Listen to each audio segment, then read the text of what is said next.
discussing last week the subject of buying things that are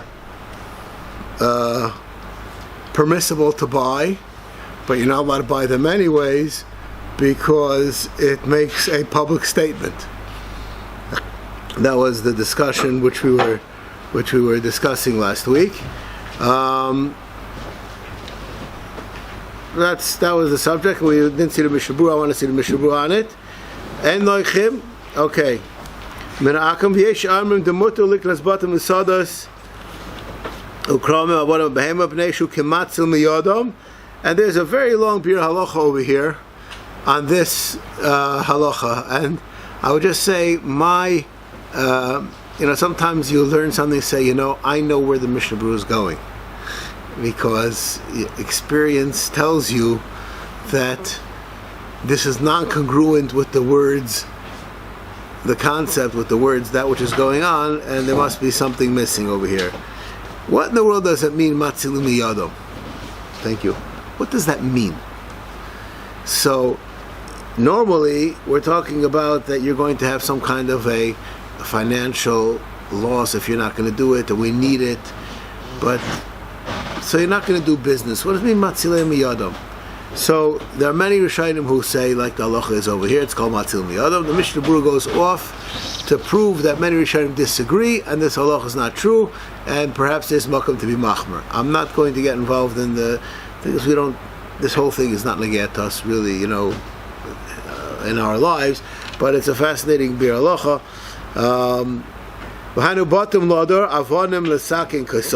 There's things that you're going to use them. This is a very important nekuda. All right, once you're allowed to buy something, you're allowed to move the things around. Next sif. Halvois lekusi beribis loisam shagil livos imenu mutter mishum dahavi davar ha'ovad. To lend money to a guy is also like a davar ha'ovad. Now there's a fascinating statistic that I'd like to share with you, and this is an insult to every human being. Okay? 80% of people who are dissatisfied with the store that they go shopping in continue to shop there. In other words, we're creatures of habit against our will. In other words, I know that I don't like the store and I should switch, but you can't help it because you're lazy. I'm not speaking to anybody here in particular. I'm speaking to humanity. Okay? Because the other stores aren't any better. Yeah. What? Because the other stores aren't any better. You don't know that there's something better out there. You say maybe, so it's not worth it.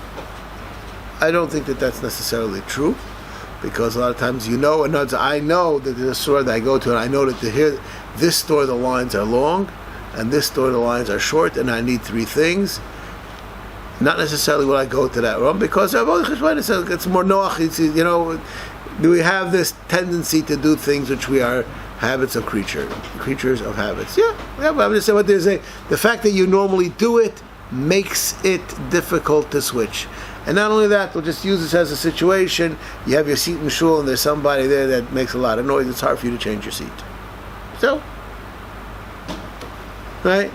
And you know where it's quiet in shul, but this is where you're used to daven. It's my seat. It's hard to change it. So, that's life. Now, however, once one person already changed, to change back, that needs a Herculean move. Because once I legitimized why I made this change, so now for me to change back, I have to undo what I did. So these are human nature. So after that hakdama, I think the halacha which you're going to learn makes perfect sense. In other words, it's a weird halacha because human beings are weird, but besides for that, it's a halvois. Okay, why mishum davi davra of it? Why is that davra? So that's what I'm about to explain. That's what I just explained, but now I'll unveil my explanation. Says the Mishnah Berurah, Sh'im lo yilvo lahem yelchu l'makam acher. V'yargilam lavai elav v'lo yavo od etzlo. Now you know why I gave this whole introduction. Even if it's just a one thing. But once that you could lose your customers. I would like to make a statement over here. I want to be machazik to oilam. Well, listen. I want to say something very important, very relevant to this shul, and I'm saying it as forcefully as I can. In Mir Hashem, in a short amount of time, the shul is going to be under construction, and we're going to have to move somewhere temporarily. And then, Mir Hashem, we're going to move back to here. Do you think that there's a possibility that we may lose? Why is that? I understand the guy's been davening here for 10 years, and he enjoyed davening here, and even put money in to building a new building. Gil, would you answer? After your routine. Now, you have a question on this halacha? No. No, I'm just saying this is a reality which we recognize that it exists. It's a weird thing. No, this is ba'etzim doesn't make any sense. What? It's not logical, but the halacha is based on the uvdot b'shetach, not necessarily on the logic. Right? No, we understand that by moving we may lose some people from shul. That's life. Right? Now, is there any reason why they're leaving? No. And if you ask them if they're going to leave, they'll say no. But uvdot, kayamot. None of you guys are leaving. Get that? Okay. Anyways, I just, I'm happy there's nobody here on the building committee right now. Otherwise, I'd be in a lot of trouble. Anyways, so it doesn't mean this particular loan. It means you're in. So you are in jeopardy of losing a customer. That's called a davar oved. What I'm losing is not the loan; it's the customer. During the lockdowns, people weren't allowed in shuls, and then some of them, when they opened up, going back to different places. 100%. That happened to people here. Not only that, I'll even make a statement. I make a statement which is something which is l'daiti ko'evli. There are many places that, because of Corona, they started to have minyanim bachutz, and they still have those minyanim because nasa like heter. There were people that would never have davened not in a shul, are davening not in a shul because what? And therefore what? What? Just stay. It's right here. It's right. Whatever. Sure. What? I know it's a disaster. It's a disaster. All right, but I say It's 10% disaster. Think about it. It's a disaster to the covet of a shul. It's a disaster to the people. It's a disaster to the tefillah. And it's a disaster to the covet of a shul. It's a disaster on the chashivus of an inyan of davening. Belitirda. No, they're done with a minyan. They're done with a minyan. What? There's some people that don't daven with a minyan also. That's also true. But I'm saying even the ones who daven with a minyan say Jeremiah something which they would never have done. No, there are people that if they would have been in the park and there was a minyan in the park, they wouldn't go there. They would come to shul and daven. But now they go to shul to park. They go to shul to park. Whatever. You got the point. Without belaboring it. Okay. Anyways, okay. This is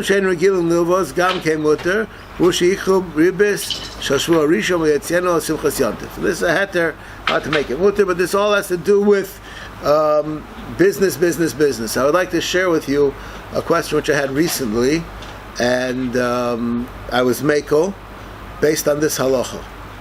Now, I'm telling you about a specific case. I'm not right now giving somebody called me, and he has a business in America, an online business, and he asked me if he could have it open on Chol Hamoed. So I said, why do you need it on open Chol Hamoed? He's selling dog bones. You know what I mean? It's nothing to do with Yityantif. I said, what do you need? What's that to have it? So he said, when you go online to buy dog bones, so there are different ways that Google places you. And one of them has to do with sales. And he says, therefore, if I don't sell on Chol Hamoed, it'll take me 4 months to recoup my spot. You disagree? No, I'm just amazed. What? Being Just amazed. 2 exposed. days makes such a difference. That's because that's because they don't care, because they believe in God. Right, maybe just close. Yeah, no, they're not worried about it. But it happens to be that's a place that's like Kleenex tissues. You understand? B&H Photo is a no. They don't need. It's a brand. It's established. They don't- Right? They don't need that advertising. They don't need. You know, in the yeshivish world, there are in certain businesses there are headhunters, and in other businesses there aren't. Why? Because they don't need. People are looking to come to them. You know, that's just the way it is. So, but that's true. I'm not taking anything away from them. I'm just saying. So this guy asked me, "Can it be open on Chol Hamoed?" I said, "I think you're allowed to." You know, if that's that what? Yeah, no. At that, I'm not in a position to research those facts. I wouldn't even know how you go about researching them. But it can zikr be true. Actually, it could happen to you in the past. I want to tell you something. You never know why what happened to you happened to you. You know what I mean? It's like the people who tell me the first time it happened to me, someone said that I have stocks and they're going to go down. I want to know if I'm allowed to sell because it's going to lose money. I said, how do you know they're going to go down? She says, everybody says they're going to go down. I said, how do you know? So I told them what it says in the Svarim. If you think that it's a body loss, you're allowed to sell them. And I met him afterwards. He said, I lost my pants. I sold. I should have kept it. And it went up. I don't know. I'm not proving one way or the other from that situation either. I'm just saying there are things which are like that, and this will be such a case. But this person who has the internet site on Chol Hamoed where he needs to keep it open, he's going to face the problem when it's Rosh Hashanah followed by Shabbos. It's the same thing, isn't it? 1 second. Let's say it is. If I'm not mistaken, I'm not going to find anywhere that it says that you're allowed to have your store open on Rosh Hashanah if it's going to be a davar of it. But it does say it on Hilchos Chol Hamoed. They say time of the year, There's no question. it's going to happen anyhow. And it's going to take 8 months to get back. Yeah. Fine. Well, you have to. No, that's what I'm saying. I don't Saying understand. anyway, it's got the You know what? I'm going to be Shimon. I'm going to be fair with you. Your question has nothing to do with me. I have a question on Shulchan Aruch. Why does he say that you're allowed to lend money to the guy because you're going to lose money, because you're going to go to somebody else, and what's going to happen on Rosh Hashanah? The same question that you have on me, you have on Shulchan Aruch. What do you want from me? It's the same question, right?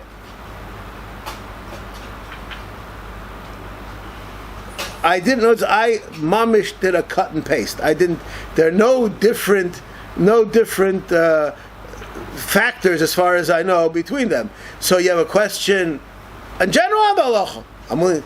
Shalom aleichem. I'm willing to discuss it. But I think that the answer is that it depends on what the halacha. Why Chol Hamoed is also. There is no malacha.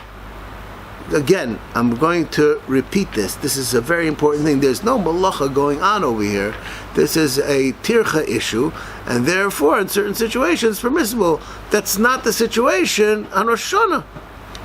So, all right. I'm sorry, I didn't mean to pick on you, but Even though just running it, the Google thing might not be tircha. Just running. having his website open might not be the tircha. The issue of having a store open is You have to be tircha. making the. It's a terrible. People buy. You have to Things track come the up, items, send them. It's not just it's Unless it's automated by robot. There's somebody who I know.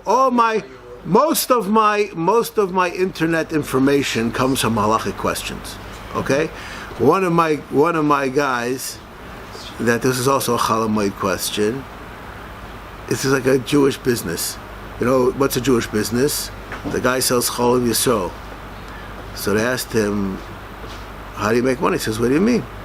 So he says, what do your cows eat? He said, I give them milk to eat, and it makes very good milk. He says, I understand, you're putting in milk and you're taking out milk where you make money. He says, what do you mean? I'm putting in Chol Hamoed and taking out Chol Yisrael.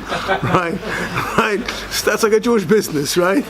So this guy, what he was doing was that he was buying from places that guaranteed delivery in 4 days, and he was selling guaranteeing deliveries in 8 days.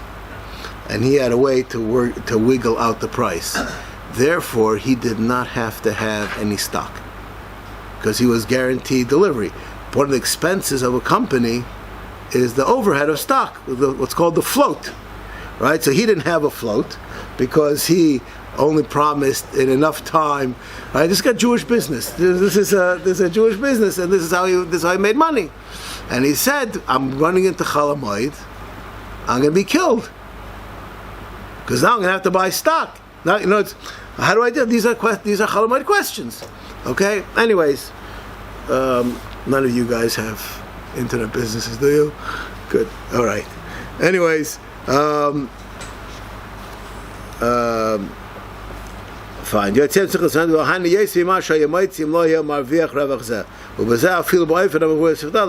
allowed to do it, etc. Okay. Sif Dalit. Havos the shulchanos b'kfiyas v'chiluf oser. Why? Anything which is called, these are like the closest thing which I could call this in nowadays is a pawn shop. Is a pawn shop a loan service like a credit union, or is it a buy and sell? What? It's not a loan service. But you know what a pawn shop is, right? I put it in, and if I don't, My son-in-law's what? Yeah. It is also wrong. 1 second. Obviously, there was a question, right? I didn't ask if a shoemaker is a loan service, right? There was a reason why I asked this question, right? I know the answer because my son-in-law's brother, one of my son-in-law's brothers, is a pawnbroker in England. When Okay. I first found out this information, I asked, does he have a Heter Iska? How does he do the business? And he said there's no need for a Heter Iska because it's not considered like Because he lending money. deals with He's doing with non-Jews really as well. Okay, so this year I have to know exactly how the pawn business works. I don't know who the achrayus is on, what happens in the interim. If it's just a promise that you're going to buy it back and at a certain price, I don't know. You have to know, but this is the concept of that. So, and they're saying this is called business. It's not only buying it back. Every month the person has to make a payment in order for them not to sell it. Yeah, I understand. Something. And the bank, you have the same thing. The bank with your house. Right. Yeah. But it's called a loan. This is Yeah, no, I understand. But I'm saying that there's an overall business over here, and this is a pawn shop is a place where you go buy things. Basically, that's what's going on. All right. Anyways, the next halacha is I'm going to start with the Sif Beis, and I'm going to start with a fascinating question which I gave a shir on about 15 years ago. I don't think I gave this shir here in shul. I was asked a question and I said it's mutter, and then someone told me that Rav Neuvert, I think he was still alive at the time, said that it's aser, and I didn't like that, so I did a lot of research and I came back that I hold that I'm correct, but it's not simple. People go on trips. It used to be there was a place called Up North. Okay, now you probably need a life preserver and maybe a passport to go up north. But you go up north, and when people go up north is on Chol Hamoed, and people would take they had portable sukkahs with them, and they take their sukkahs and go on a trip, and Ashrei Klal Yisrael that they're Chabad mitzvahs even they go on vacation. And the question is, are you allowed to pack up your sukkah and bring it home? Because of Baina, there's an Isser of Seiser. and it's also to be Seiser a binyan unless it's a Chol Hamoed. Today's the last day of Chol Hamoed, and you're not using it in your house here in Beit Shemesh, so perhaps you have to leave it there. Are you allowed to make a belief? Set it up and eat? You're supposed to always believe. Are you allowed to set it up and eat? Because I don't know, is that called tzarech? You have no tzarech, you have a sukkah. It's not tzarech hamoed. So, I don't remember where this is, but Rav Neuvert says that it's aser. And I gave a shear to be matir this. Okay? Now, the basis of my shear is based on this halacha. The reason why I'm starting with this halacha is because when we're finished learning Hilchos Chol Hamoed, you come out with a clarity that there's malachas and there's tircha and there's how they go together. You know, it's not like Shabbos that there's malachas. There's the tircha involved. And I could turn on the light because, you know, I like it lighter in here. I don't need to have a special heter and a Moshe Bezdin to do that, because turning on light is nothing. No big deal. So this is where we're going to start. The Isser of Baina when it's nothing. I'm going to use the example. I moved into a new dira, and I see on the floor that there's some cement from the biniyah on the floor, stuck onto the floor. So you give it a kick, and it dislodges, and you sweep it up. You know what I'm talking about? Are you allowed to do that on Shabbos? It's a deraisa. What? With your foot. With my foot. I'm willing to say it's a deraisa on Shabbos, even with your foot. It's stuck to the floor. It's stuck to the floor. You got some cement, cement splatter onto the floor. No, baina. You're straightening out a rugged surface to be a flat surface in your house. That's baina. Okay? And I'm not ani lo mevater. It's aser. Says halach over here, mutar litol gavshushas shebabayis. You're allowed to do this on Chol Hamoed. Why are you allowed to do it? Because shushas means a clod of dirt. Like what the Ron was just talking about. No, yeah, I mean, he's talking about dirt. I'm talking about the same thing. Same difference, as they say. Why are you allowed to take it off? You're allowed to even do it without any make any shinoi.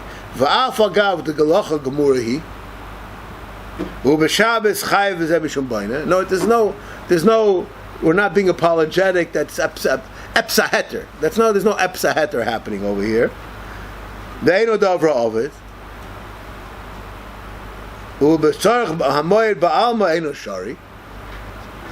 Stam epes a reason, So we have nothing going for us over here, right? Why? Mishum de netilas gavshushes les boy toirach. So what did we just say? Everything we've been learning the whole time, right? That even though the isser is malacha, but if it's no big deal, there's no malacha, there's no isser to the malacha. But he said because he will bump into it. No, so you're doing it for a reason. You're not doing it for no reason. He says, what was his lashon? You're moving it, but it'll be aser on Shabbos. Right. It's in the way, but it's on Shabbos. And you don't even need a shino. You don't need anything apologetic. You just need a tzorech. You just need a tzorech. What? Stop. Let's say some room that you're never going to. Right? You have to have a reason. Right? You have epes at tzorech hamoed, and then it's enough to matir kedarkoi, because this is what I call a malacha she'ein bo shihui. It's not a strenuous. It's not a precision. It's just a, hit the lights. It's not a question of chick chow. It's without doesn't need any exactness. It's just you just do it. Right. So how is that? I'll give you an example of this. where Shlomo Zalman says something which has a massive chiddush. I don't necessarily say I agree with it, but even though there's an isser of hachana, when you make a coffee, you can put back the milk in the refrigerator, because when you make a coffee, that's what you do. We don't see that as hachana. Can you explain how with our automatic washing machines it's different? No longer Chol Hamoed, just push a button and stuff. Yeah, you have it tzorich, and have to there's put the no clothes tircha involved. You have it tzorich. I'm missing the question. No, I enjoy the question, but I'm missing. There's no comparison between the things. One is that I have, let's say you're not allowed to do something that has tircha to it, okay? And I have a winch, and now it's easy to do. It's still usher because it's something that has tircha to it. Ba'atzim, it's something that has tircha to it. But what if everyone now has a winch and can do it? There's nothing to do with it. The work is work of tircha, right? Because you have a way of doing it. You snap your fingers and it's done. That doesn't make a difference. So I turn a light switch instead of taking wood and rubbing it together for 10 minutes. No, you don't. I mean, It's not true. I would like to see you rub sticks together and get a light on. I'd like to see you do that. That would be a mighty interesting thing. You can use a dynamo. I never had to. What? Or 2 rocks or whatever it is that they use. Not to get a light on. You light wood and you have your light. You Not going to incandescent bulb on. So the way that this is done,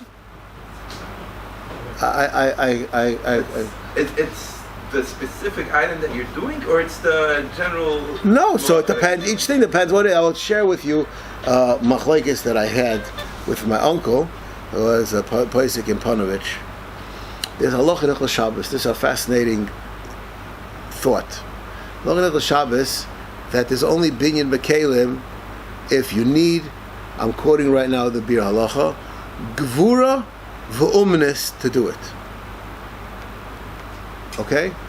Now, the question that was relevant is people have belts that have a buckle, and there's this thing in the middle that you press in, and it has teeth on it, and it grabs the belt, right? Right? Now, someone asked me if you're allowed to do that on Shabbos. I said it's an Isser Doraisa, because that's Gvura V'umnis. So he says, where's the Gvura?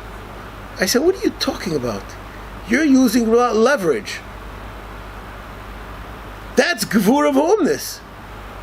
Gvura V'umnis is a definition of how well it's being put together. So then the guy was arguing more or less. I said, tell me something. Are you allowed to screw something in? He says, no. I said, why? Where's the gvura? What's the big deal? It's not hard to screw something in. Once it was already screwed in, it's not hard. That's just a trick. It's gvura and umnis. And it's 100% asur in my opinion. Davar Pasha. Can Rob just describe again what was also with the belt? It does it. Tell me something. A car. And just To jack up a car. Does that need gvura? Yes. A 12-year-old girl could do it. The stone is good. How could that be? Because you're a cheater. Because you have a mechanism that makes it easy. You have a lever. That's gvura.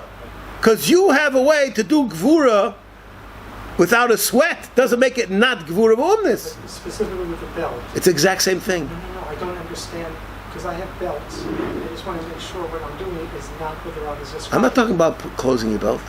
I'm talking about attaching the leather to the buckle. It adjusts the Which length. one? Right, that was where- normally you would cut Adjusting it. the length. Adjust the I length. thought you were talking about pulling it tight. I'm sorry. Okay, yeah, okay. That's okay. That's. Which you normally do just one time. Or if you're a black and brown guy and your makbid on the shoes and belt have to be the same color, yesh oimrim that you have to do that too. But Okay, just Buy like two belts. You put it in and then there are two. Right, and you clip it. What? That's good. In my opinion, it's just a deraisa. I don't do that. I was worried that the other. No. So okay, Okay, fine. so opening. No, your other ones isn't in tight. Your buckle is not in tight. There's another type which has the pieces over here. That's not in tight. That, I want to tell you something. I'm just going to share with you a fascinating thing. There's a machlekes haposkim today about if you're allowed to use azikonim on Shabbos. Zip ties. I have, in my opinion, it's 1,000% mutter. Anybody who thinks it's usher doesn't understand what's going on. Doesn't understand what's going on. Now, it happens to be that a guy who sits behind me in Beis Medrash asked me if you're allowed to use it. I said, of course you're allowed to use it. So he said, why? So I said, because it's kosher. I said, there's nothing tied. There's nothing there. So he says, my Rav says that it's usher. So I happen to own in my house zip ties that have a thing that you press and you can undo them. What? You slide the thing. It has a thing that you press it and the tongue comes down and then you can take it out. And it's made for certain things that you tie and undo over the time, but you want it tight when it's there. It's a great device. It costs twice the price. It's way cheaper than having to deal with cutting them every time. You know, anyways, so I said, wait. I come the next day, I said, give this to your Rav and ask him what he says. He says, this is 100% mutter. So I said, what's the difference? No, it's once you see this, then you understand a zip tie and a door is exactly the same thing. There's something holding it that it can't go further. There is nothing that is connecting them at all. There's no friction which holds things together like in a knot. There's no connection between them. It's just like putting your foot in front of a door that you can't open it. That's it. So that would pass the Velcro? Or? Velcro is a different issue. Velcro, they are nizbach biyachad. Now, according to some poskim, the Velcro also doesn't have a problem for a different reason. But the anatomy of the zip tie, from my point of view, is not doing to any malacha at all. It's a way of having something permanent.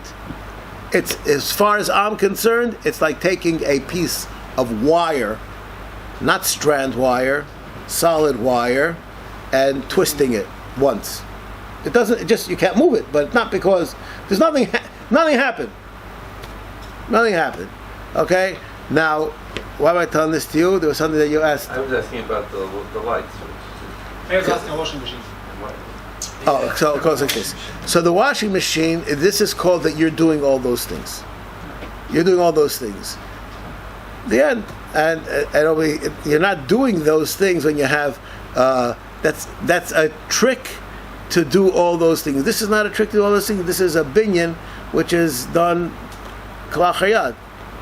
In other words, that is the regular malacha, doing it with a trick. That's like a ugvura umnis. You have a way that you could do it, that it's being accomplished, and it's called that you did it.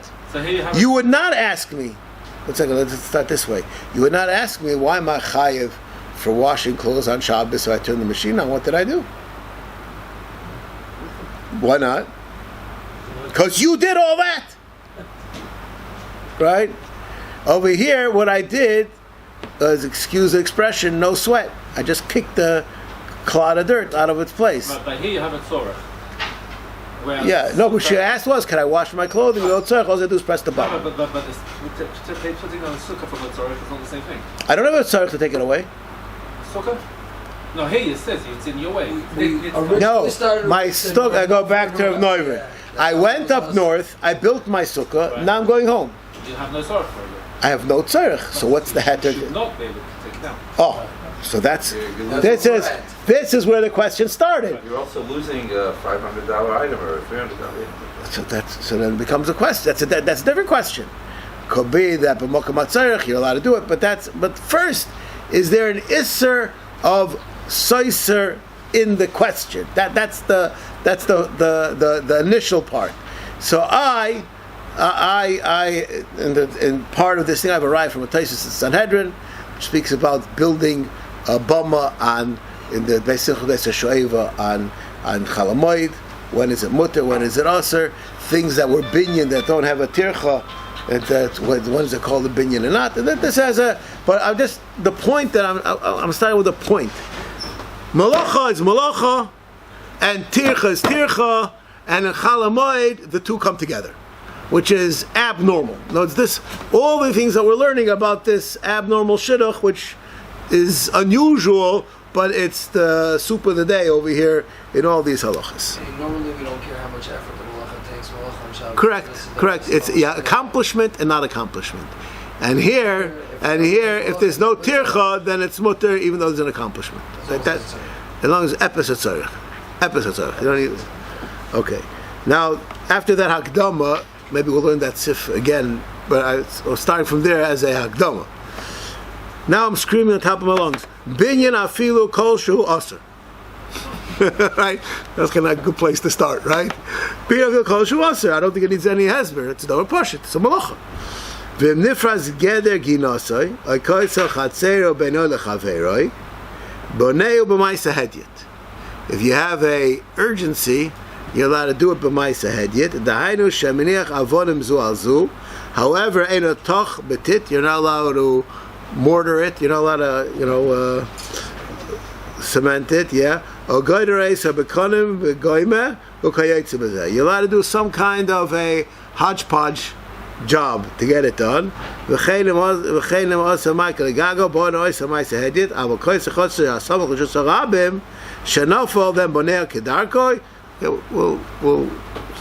again over here, I guess.